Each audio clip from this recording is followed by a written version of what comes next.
Waldameer, northwest Pennsylvania's playground for 100 years. Carved out of a picturesque grove of trees, the park has changed considerably since the late 19th century. The park was born in an era of growth and prosperity in Erie and surrounding communities. Hard-working immigrants were creating businesses, homes, and churches. The future was bright and hopes were high. The Erie Electric Motor Company was doing a booming trolley business in town during the week, but on weekends there wasn't much reason for people to travel. What was needed was a magnet to draw people away from home. In 1887, the trolley company created a park at 4 Mile Creek east of town, just far enough from the hub of Erie to require a trolley ride.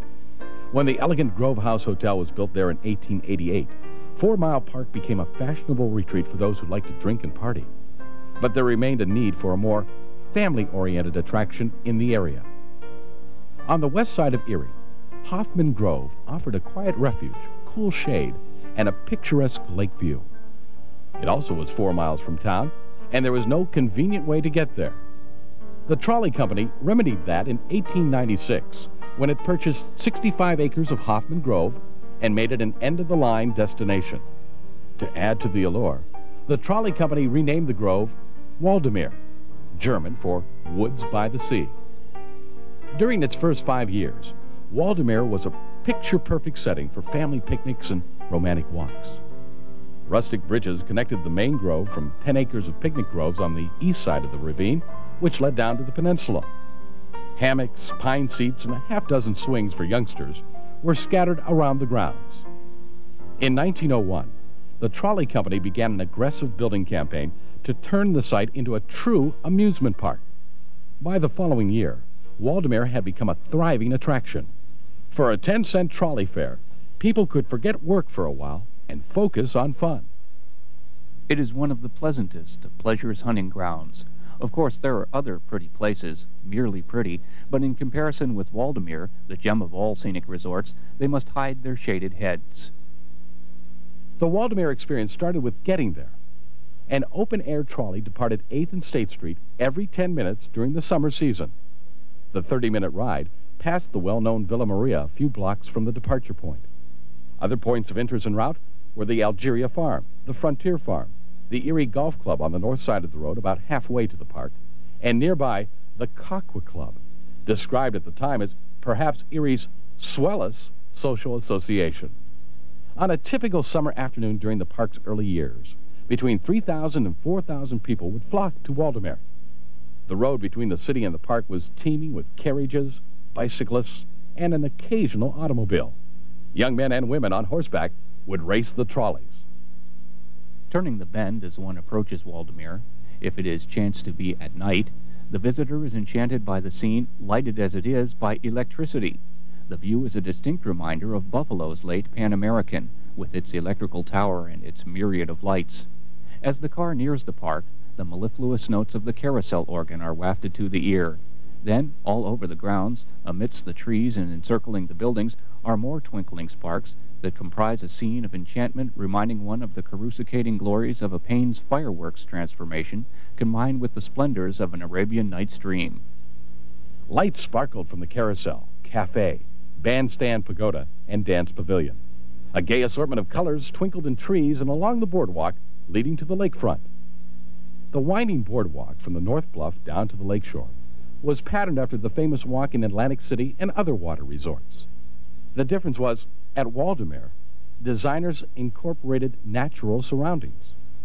Trees were left standing, and the walkway was built around them. The boardwalk was 16 feet wide and 1,000 feet long. The walk ended in a wide archway at the entrance to the Waldameer Beach bathhouse. My grandmother used to tell me that the place would fill up every weekend with people down there, bathing suits and picnickers, and basically that was the park back then, was just the lakefront property with the boardwalk and the beach down there. There were two popular beaches in Erie. One was Waldameer Beach and the other was Jake's. And at that time, nobody went to the peninsula to swim. And we had a ravine that went down there. It's since been filled in. And we had a Toonerville trolley that went down. We also had a boardwalk that went down. And there was a large swimming pool. There was boating down there. There's bathhouses. There was a ramp that went out in the lake where you could take a toboggan down. We had a pier out there. It was a very, very popular beach house. The English colonial-style bathhouse stretched 110 feet along the lakeshore. Rocking chairs lined the 12-foot-wide roofed veranda.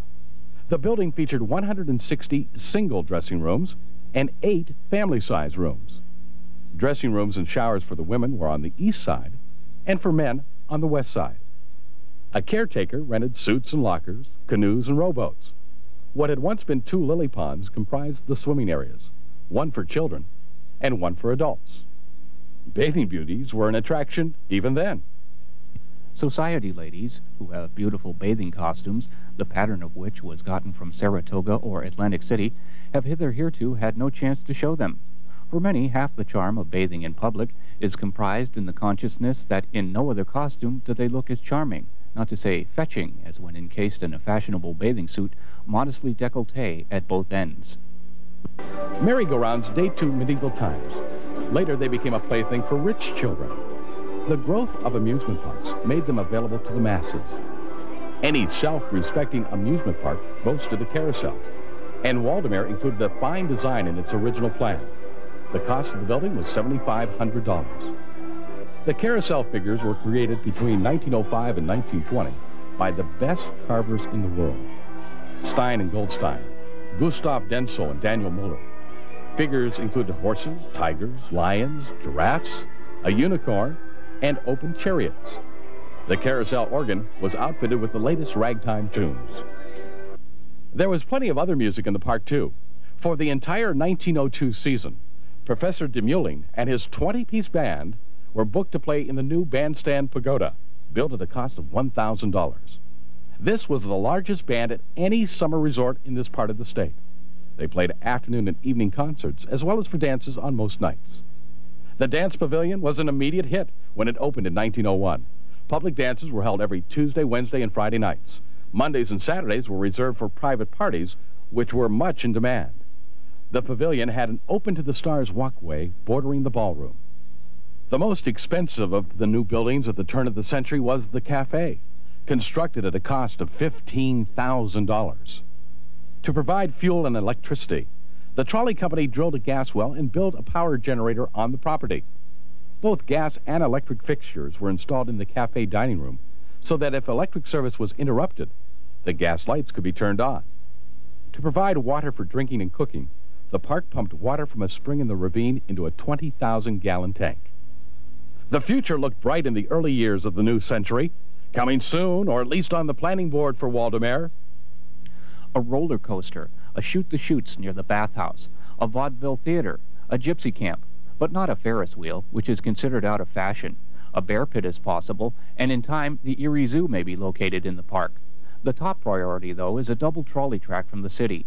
However, property owners are opposed, so nothing can be done in the near future.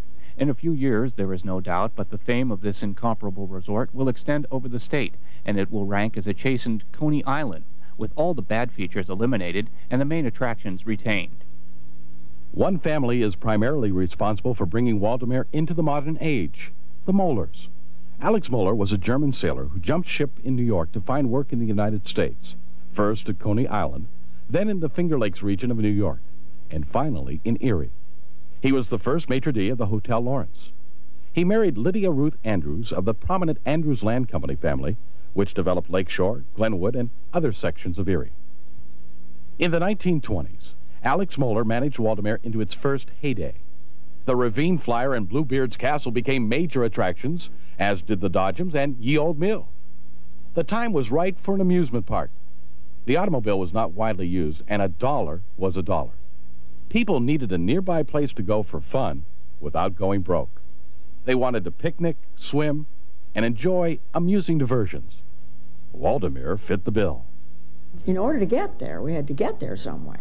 And so there were streetcars that took us from Erie, from 8th and State to Waldameer.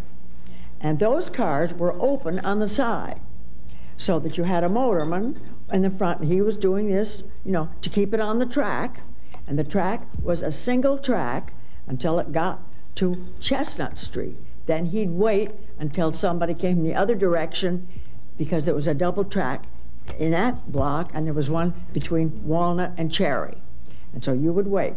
And here you are in this open car, whatchamacallem, up in the front, you know, and then the conductor was going to take your money. And he would reach in. He stood on a platform right next to you, and he reached in with some sort of a thing for you to put in your nickel. And then finally they'd stop the car. He'd go around on the other side and get those that would be, because there would be about, it would be as far as from here over to the door in width, you see. And that's how we got to Waldameer. Park attractions appeal to all ages. Pony and donkey rides, a carousel, roller coaster, funhouse, games, food, music, dancing. Well, there was something for everyone. One year they had a pony ride, and the gentleman, his name was Doc. He was, you know, an older man. And we went over, and probably for 5 or 10 cents, we got these pony rides. So I had a favorite. His name was Rocky. And would you believe, I must have been about 12 or 13. He let me take that pony home, and I rode it across the parking lot and on Kelso Drive, and then everybody took a ride on him, and then I took him back. Now, how many would do that today? We've had several pony rides. In fact, we had a pony ride and a donkey ride. And I'll tell you, the donkey ride is nicer than a pony, because a pony can be a little mean, where a donkey won't step on you, he'll step over you. A pony will kind of step on you. It can't handle very much volume, and it's just too hard to keep animals, so we gave that up. It was a place for family fun, often reinforced by the sharing of culture offered by various ethnic days. They'd have a German day, an Irish day, a Polish day, and an Italian day. And they'd have down there, I don't know what that thing is down there now, but they used to have it almost across from the bingo. They'd have a stand with ox roast and wieners and beer and Coke. That's all they had there. And they used to sell that on all those days. In fact, people look forward to buying the ox roast on their day. The park was just jammed. It was a family place. People would bring all their kids, their husbands and wives, you know, and they would come for the day, and they'd also bring a picnic lunch. There's a lot of picnic groves here. And of course, we didn't have a lot of money back in them days, but Waldameer didn't cost that much either. I think it was a nickel a ride back then, so you could spend a day at Waldameer without spending a whole lot of money. A favorite meeting place in the 1920s and 30s was the Hofbrau, a Bavarian-style cafe featuring singing waiters. It was German beer gardens where the employees would go around and wait on the tables, sing a little song, play an instrument as they were doing so. Very popular place. Beer was a nickel. Well, I remember the Hofbrau because when I was a young man or young boy, they had hobby horses you rode, and I used to ride them across the floor. And they used to get all the waiters were able to sing, and they got them from the Juilliard School from New York City. And it was just a real fun place. Music of all types has always been an important part of Waldameer's entertainment. During the big band era, Rainbow Gardens was a popular stop on band tours, and dancing was a favorite activity on Erie's social whirl. 28 to 30. That is the period when I was in college. And I went to what? Rainbow Gardens. They had a marvelous, marvelous dance floor there. And everybody that wanted to dance to these very good, famous bands went there. And I don't think they were here more than 1 or 2 nights. And so we would always have a date for those things. And then you would stand in front of the orchestra and line up 2 or 3 deep and then listen to their singer sing the thing, and you knew all of the pieces. We all did, because we went home and played the piano. We all played the piano, and we knew the pieces. And then there was a light in the middle of this great big huge place that was rotating glass or metal or something. So that threw, you know, wonderful things all over. And it was half dark some of the time. Of course, we liked that. And we danced, and boy, we wanted to go every time a big band was here, and they were here all summer long. We always went around that dance floor. We didn't cut across. We'd go around counterclockwise.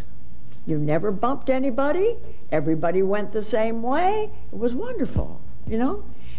Between dances, you sat on a bench on the side and waited for the band to play again. The big band era attracted many entertainers to Rainbow Gardens. All those showbiz visitors brought an aura of glamour that made a lasting impression on people, including the daughter of the family that managed the nearby Kelso Hotel, where band members often stayed. It was the busiest place. It was really, there was so much to it. And all the bands stayed there, and a lot of them would practice, you know, and a lot of good-looking guys, which... I used to bring in name bands like Les Brown and Les Brown, Stan Kenton. And I'll tell you, I was away at college, and I had this girl, and I was trying to impress her. And they had Stan Kenton for the junior prom. So I was dancing up close to the stage, and I said, gee, I know Stan Kenton. He's worked for me. And my gosh, he looked down, and my nickname's Torg. And he said, hey, Torg, how you doing? I could have given him a kiss.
Those who had romance on their minds sometimes took advantage of Ye Old Mill Ride, which served as a tunnel of love for those with a yen for romance.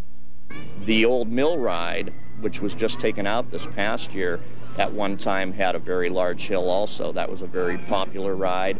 A lot of it was enclosed and like a tunnel of love type thing. I was used to the dark. They weren't. And I don't want to describe some of the things I've seen back in the tunnels. I know a boat would go right by me with maybe a couple of hugs and kisses going on, and they never seen me. I'd be I was there, but they didn't notice. The Funhouse combined all sorts of trick mirrors, dizzying walkways, and amazing mazes. The tricks weren't all inside the Funhouse. We had little thing at the fun house. It was there when I came. I didn't invent it. But anyway, back then the people, all the girls wore skirts, you know. They didn't wear Levi's like they do today. They all had dresses on, and we didn't do it all the time, but every once in a great while, somebody, when they were coming up to give us their ticket for the fun house, we would hit a hidden button with our foot. And I don't know how many tons of compressed air there was in the floor, but it would be a minor cyclone all of a sudden, and her dress would go up over her head, and the whole crowd would roar, and they and that was kind of a biggie, and you couldn't do it too often because that would keep the customers away, you know. After it died down, you would hit the button again. Thrill seekers had all they could handle with the Ravine Flyer, a roller coaster that dove into the Peninsula Ravine and swooped across to the other side. I think that I must have been like 12 years old, and I was raised down at Wattsburg, out in a little farming community, and every year our Sunday school, Phillipsville Methodist Church, would go out there for a picnic, and so we prevailed upon my father to take us out. There was Mom and 5 of us kids. We all got into the old Ford, you know, and out over the country roads from Phillipsville to Waldameer. When we got there, I took a ride on what I called the Ravine Flyer. I didn't tell my dad I had been on it already, so we prevailed upon him to take a ride. Well, he didn't have much hair anyhow, and it was white, and by the time he got off, his hair was standing on end. Well, none of his kids had ever ride on that thing. He never knew how many times I rode on that, but I didn't like the stuff that went in circles. I wanted to go down like that. My mother-in-law said the devil himself couldn't scare me. We had a friend, and we all went out there, and he was a little older, and by that time, he had dentures. Well, he went down that ravine and opened his mouth, and out went his false teeth. Well, that was a calamity. So everybody would ride on that thing, and they dropped peanuts down to see where Sam's teeth might have been. I'm not sure whether Sam ever found his teeth or not, but there was lots of peanuts down there. Few amusement rides have created rumors quite like the Ravine Flyer. Some people swear that a man was decapitated when he stood up on the coaster. Other people are certain that a child fell from its mother's arms as the ride plummeted over the ravine. The truth is less dramatic, but no less tragic. On a Sunday evening in 1938, a visiting college student boarded the Flyer with his sister and 8 other passengers. The coaster plunged along the rails into the ravine, but didn't have enough momentum to climb the other side. It began to pendulum back and forth at least a half-dozen times in the darkness. The sister later told police she became hysterical, and when her brother reached to pull her into the seat, he lost his balance and fell 30 feet to the Peninsula Road below. He died a short time later. Mrs. Muller was very upset about it, and her husband, Alex Muller, said he would then take it down for her. It wasn't condemned. We didn't have to take it down, but Mrs. Muller was so upset about the death that because to please his wife, he took it down. Tragedy struck again in the fall of 1941 when the Hofbrau went up in flames, killing the 17-year-old waitress and injuring 11 others. The East High School senior had been serving a company dinner at Rainbow Gardens when fire broke out at the Hofbrau. She ran into the burning building to get her purse and was trapped by the flames. The popular club was never rebuilt. Fires have left their mark elsewhere. Rainbow Gardens has had 3 lives. Twice it burned and was rebuilt. After the second fire, it was restored as an open-air pavilion. Eventually, it was roofed, as it is today. A long time ago, we didn't do the correct preventative maintenance. When we have a function, we keep somebody there all night. And what happened in the past is maybe somebody would stay for an hour or 2, and then cigarettes in waste paper baskets and stuff are fatal to buildings like that. And that's probably the way the fire started, by not having the proper housekeeping. One of the lures of an amusement park is that all your senses are brought to life. Sight, sound, smell, touch. Entertainment surrounds you. The bandstand used to have things like well, they used to have movies, but they used to have things like Sousa's Band, only it wasn't, but I mean, like that. Tom Mix, Gene Autry, and I'm trying to think of who the other one was. They all came, and they perform on the bandstand. I think all of these acts used to be right on the, where the old Hofbrau was.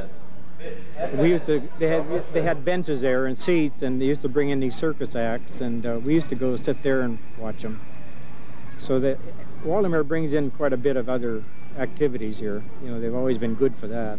Oh, and then they had a magician. His name was Marvello, and this was in the Midway, you know. And one time he would be buried alive, and geez, you know, way down they dig the thing. And then another time they'd burn him alive, and it was on a platform, and they piled all this grass and everything that would burn, and here's everything's in flames, you know. And I thought, oh, he's a goner. But now that I'm older, he never could have made either one, so he must have had somewhere that you know, he got out. Really. All that stuff was so exciting. They used to have doll parades where all of us little girls, you know, paraded our dolls, and they had judges, and they give us money if we won. So one time I won 75 cents, and that was a lot of money in those days. Of course, I spent it all at the park, you know. The park has always offered gentle forms of entertainment. In the 1930s, for the mere sum of 5 cents, you too might enjoy the thrill of winning at bingo. But this wasn't just any old number-calling game. This was an original. This bingo was the very first place to have the bouncing balls. And everybody thought it was a novelty because of the bouncing, you know. But I guess now there's not a place that don't have them. They played for the prizes. That's what, never money. They had little things. If you had 10 points, and they went by points. And the more points you had, the more you got. The Midway offered a seemingly endless array of games. Some tested coordination or strength, or the ability to guess a person's weight. The Cooper family was in charge of the games. Tom Cooper was an All-American football player, and he was a friend of the family's. They never owned anything at Waldemere per se that way, but they had the concessions. The land, the buildings, and the rides were always the Muller family, and they ran the games. Coopers ran the things like what do you call it, the stands, you know, and the Mullers ran the rides here. Tom Cooper ran the gun, the rifle thing, the rifle range. And May Cooper and Mrs. Cooper and Mr. Cooper used to sit on the benches to watch the different things. May used to be down mainly at the bingo game. The Dodgens was close to this fellow that used to guess your weight. And he used to put on a real act there, you know. He would check all your muscles and he'd guess, and he did pretty good. I used to run the Dodgens and watch the weight checker. People and animals seem to be a natural mix. Animals have long been an attraction at Waldemere. Early plans to move the city zoo to the park never came to pass, but animals of all kinds found a home there. Monkey Island was cement. It was orange and blue, and it had many monkeys in it. They had the water there, and everybody used to throw them things to eat, and they were pretty well fed, you know. They were fed very good. I remember all of them. I didn't have any particular monkey that I liked, you know, but we used to watch them all. They were Reese monkeys, and you'd get 2 families, and then when they were not allowed to inbreed. They had their own codes, and we would send them back to New York City where we purchased them. And just when they started the rockets to the moon, they wanted Reese monkeys, and lo and behold, the government came in, bought our monkeys, and we couldn't get them back.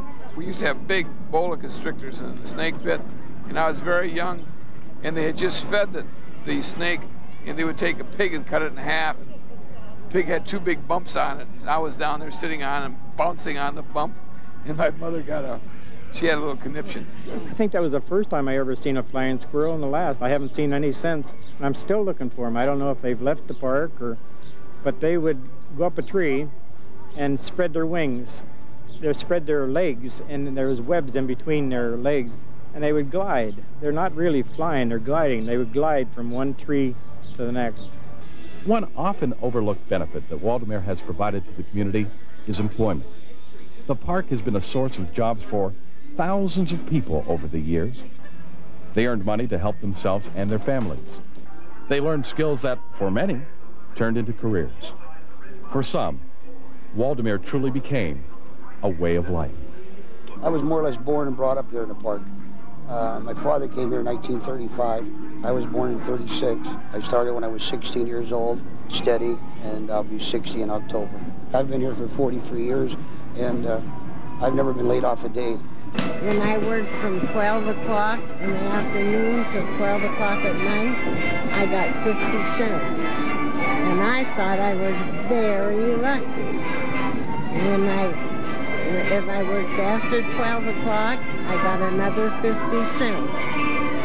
And I saved all my money, because it was depression, in the Union Bank to give my mother at the end of the summer.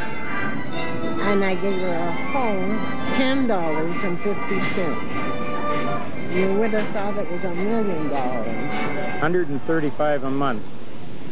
But what I remember is I was making big money. My W-2 form said I made $167 or $237, somewhere in there, and they took $6 income tax out for the year. That was 1943. I worked there in the summer of 1988. I was going to technical school at the time, and they were very flexible with scheduling, so I worked mostly school picnics and then on the weekends. My first job was as the car loader on the Wacky Shack, and from there I moved over to the Pirates Cove, where I was what they called a flusher. Since that was a walk-through ride, people would tend to want to hang and congregate in there, and the flusher's job was to go through, make sure the traffic moved in one direction, and run out anybody that wanted to hide in the corners and scare people. We probably opened up about 12, 1 o'clock, and just watched the crowd start coming in, and we got a lot of people here from out of town, you know, Pittsburgh, and Waldameer was very well known. And through the day, we would stay right at our rides and take the tickets and make sure everything went smooth. It was a busy day, and we worked right up until probably 12, 1 o'clock in the morning.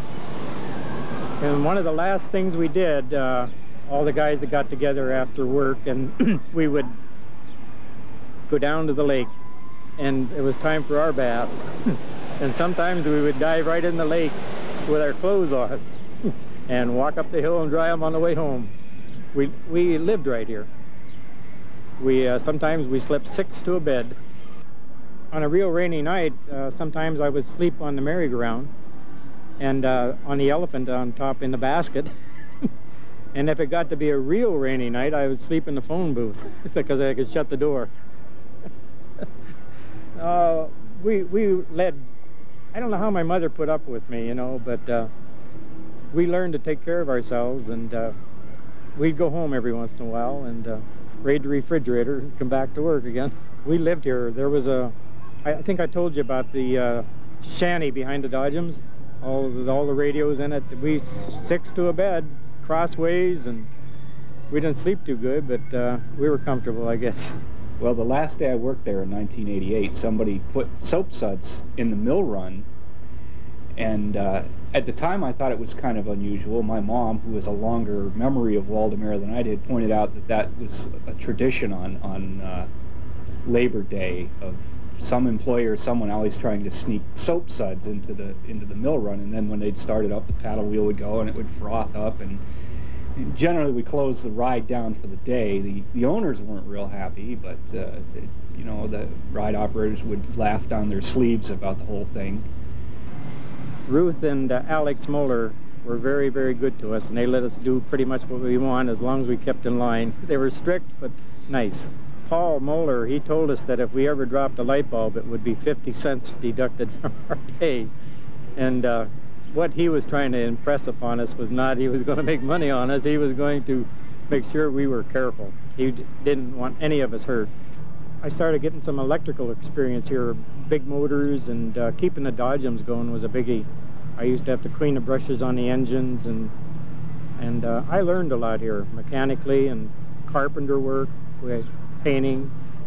Not only did I make money here, but Waldemere taught me to support myself and taught me quite a few trades. One thing I did learn, I love music, and so I learned to play the mouth organ here. Well, let's hear it. Oh.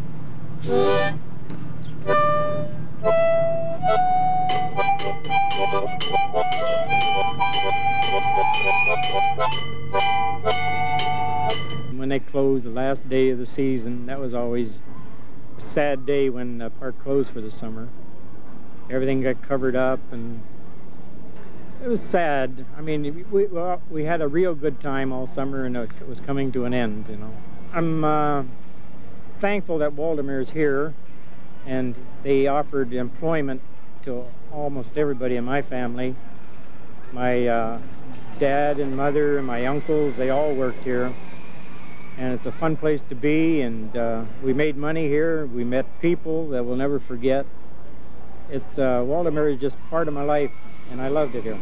It's a great place to work. The Nelsons were a pleasure to work for. So long as you showed up on time, did your work, they never bothered you. Everything was smooth. It's actually one of the best places I've ever worked in terms of satisfaction with when somebody would ride the ride and come out and say, gee, that was great. You know, it's a really satisfying feeling. I can see why people get bitten by the amusement park bug, you know, people that work in the industry. So it's a good summer for me all the way around.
World War II sparked social and economic change throughout the country and touched Waldemere as well. More women began working everywhere, including at the park. Rationing kept people close to home, which made the park a fun day trip, and some rides took on a patriotic theme. There was an awful lot of women here because most of the men were away to war. I operated the Victory Special. That was the name of it. It was a train, something similar to the one we have back here. This looks like it's in a little bit better condition now. The other one was a lot more metal. This one looks like it's more wood. There's some...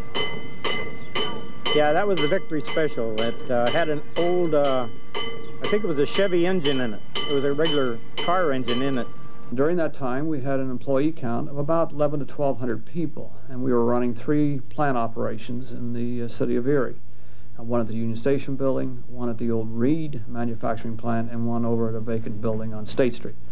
During the latter part of World War II, we were up to the maximum employee count, and my father had decided at that time, in recognition for all the dedication that these employees had done to the war effort, that he would literally rent or lease out Waldemere and invite all the employees and their families to come out there. That would have represented about 4,000 people. Paul Nelson has grown up with Waldemere and is the person most responsible for the resurgence of the park during the last decade. The course of Paul Nelson's life was set at a young age. His parents were close friends of the Mollers, and Paul spent his first summer there at the age of 11. He returned to work every summer through his teen years, and then full-time, learning every job at the park. When I first came up here, I was dishwasher in the restaurant. And I must have not done a good job, because the next year, when I was 12, I was made janitor of all the bathrooms. I was given a ring with a big silver whistle and the keys. And on the hour, I had to blow that whistle and clean the ladies' rooms and men's room all summer long. Age 12, I did a lot of blushing. The park evolved during the 1940s, 50s, and 60s, but still kept much of the same flavor. During that era, modernization was more cosmetic than real. I was quite young at that age, and therefore those rides going from that point upwards had changed quite a bit from the 40s through the 50s. A lot of the airplane rides had changed from a typical Piper Club type thing into a spaceship, silver type ride. There were also different rides that were introduced down at the north end of the park, where there was a monkey area that was there for such a long time. And before that changed into a children's area, that was quite an expansive area, okay, for adult type rides. There was a fun house down there. Ye Old Meal Run was down there, which has been expanded today and almost returned to the original thought. The merry-go-round was there, of course, and that has changed, obviously, when they had sold off a number of the animals there and replaced it with new modern things. The roller coaster during my early years and teen years, okay, except for the Comet, really was nothing to compare with what they commonly refer to as Ravine Flyer. Though it's my understanding, too, there were other roller coasters there at that park besides the Ravine Flyer. But some of those kind of rides used to stir our interest and keep us going, and we enjoyed it. Fun in the dark rides that they had at the end, the back side of it. But except for updating, the existing rides pretty much have stayed the same through all those decades, except they've modernized. Airplanes of the older era became newer airplanes all the way up to the space age. The Fun House is basically the Fun House, except that it's just been brought up to contemporary times. But fortunately, most of the rides have stayed somewhat in the same character as the original park had intended to be. In 1978, Paul took over as park owner. 30 years of experience had given him a vision of what the park needed to survive and prosper. It would be expensive. It would be years of hard work. But eventually, Waldameer would again become a major recreation attraction. I knew to grow, we had to reach out farther. And our market is roughly 75 miles away from Erie. In fact, we have more customers from outside Erie than inside. And that's bringing in church picnics, that's bringing in industrial, Boy Scouts, Y's. And we like to touch just outside of Buffalo, Pittsburgh, and Cleveland. And we found our niche, and we know what we want to do, and we know where we want to go. The opening of Waterworld in 1986 was an immediate hit. The new area was small, but Paul Nelson had big plans. He knew it would take a lot more money to build his dream, so he looked to the past to create the future. I went all over the country riding on slides for about 5 years. And finally, when I thought that the slides were perfected, first all the slides were concrete and very rough. But when they went into fiberglass, I thought that, well, that was a time for us to get in. And molded fiberglass is real close to here, and they had a company that was doing quite a bit of work. And so we went in, and a fellow named Rick Lass from Express Construction and I hit it off, and we started Waterworld. We started with 2 giant slides and kiddie pools and things like that. And then I knew I needed to do something more than that, and I didn't have any money. And that's when the merry-go-round was sold. When we took it up to New York City, we sold it. We didn't want to do it, but we did it. We raised well over $1 million. And with that money, I bought the present-day carousel and put all the rest into Waterworld. And that's where Waterworld really started growing. And then ever since that, it's been very successful. Our next major plan for Waterworld will be a wave pool. That will be probably 3 or 4 years off. The park's $5 million investment in Waterworld has made it a premier attraction. It taps into the huge market of visitors to Presque Isle beaches who often want to experience other water-related recreation during their visit to the peninsula. The giant Ferris wheel and the flume ride, which replaced the old mill, are other big investments that keep Waldameer on the road to a bright tomorrow. The future holds another ride with a direct connection to the past. The old Ravine Flyer may have been a coaster ahead of its time, but time is about to come full circle. Our next major thing will be the Ravine Flyer 2, which should be started construction in 1999 and be open in the year 2000.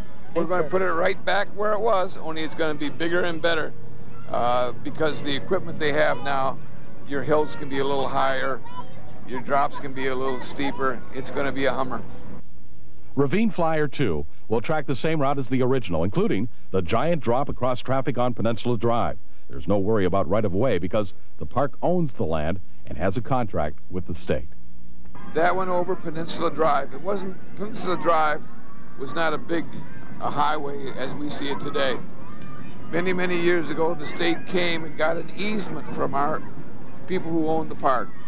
And the state has a 120-foot easement through our property. They don't own the property. We own the wood rights, the water rights. We have the right to have a footbridge across. We have a right to have a Ravine Flyer. It's right in our deed. An amusement park is a business, and like any business, it faces stiff competition from obvious and not so obvious influences. Our major competition would probably be the boob tube. There's an awful lot of couch potatoes out there. The peninsula helps us. People go out there in the daytime, they come here in the evening. We're far enough away from our major parks that they compete with us in industrial picnics outside, say, 50 miles. But most of the local plants come here in the churches, and most of the local people come here.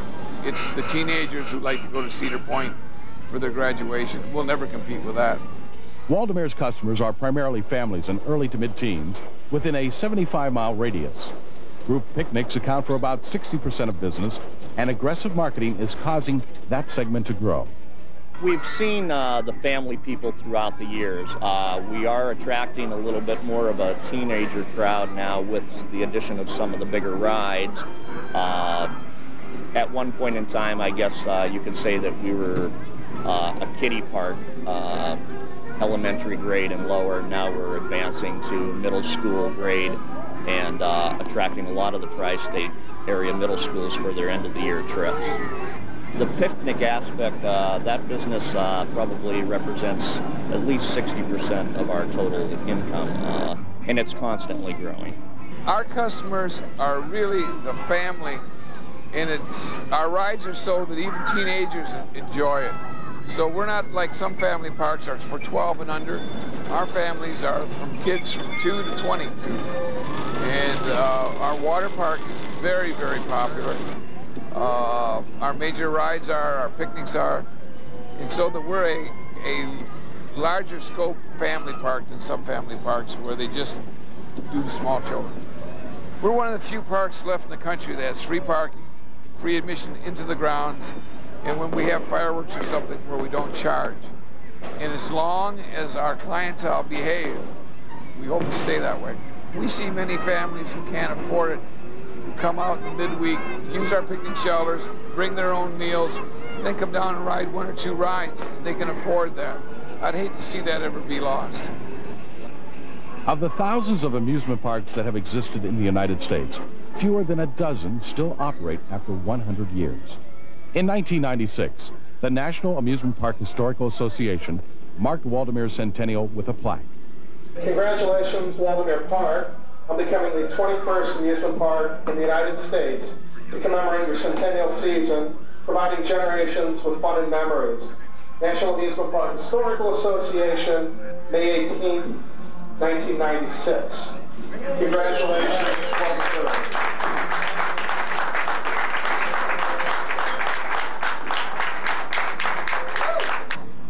In the beginning, trolley car parks were started in areas, especially where you had a lot of German nationalities because of all the Bavarian festivals that were in Germany.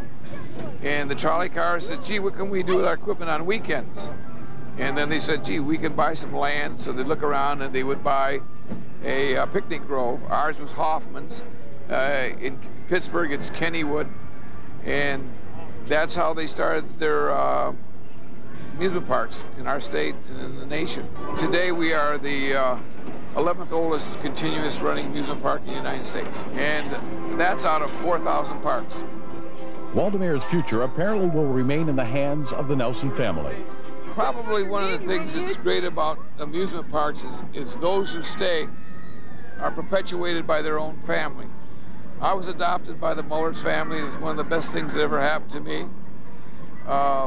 We have 3 daughters, and our middle daughter and her son, or my middle daughter and her husband, it's Nancy and Steve Gorman, are going to take over the park. We're in the process of making it so they can have the park. You know, be another generation, and they have 3 kids, 2 boys and a girl, and I hope they take on the park too.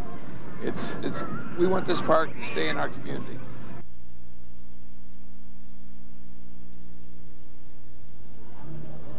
There you go, buddy. Hey, thanks. You're welcome. Okay.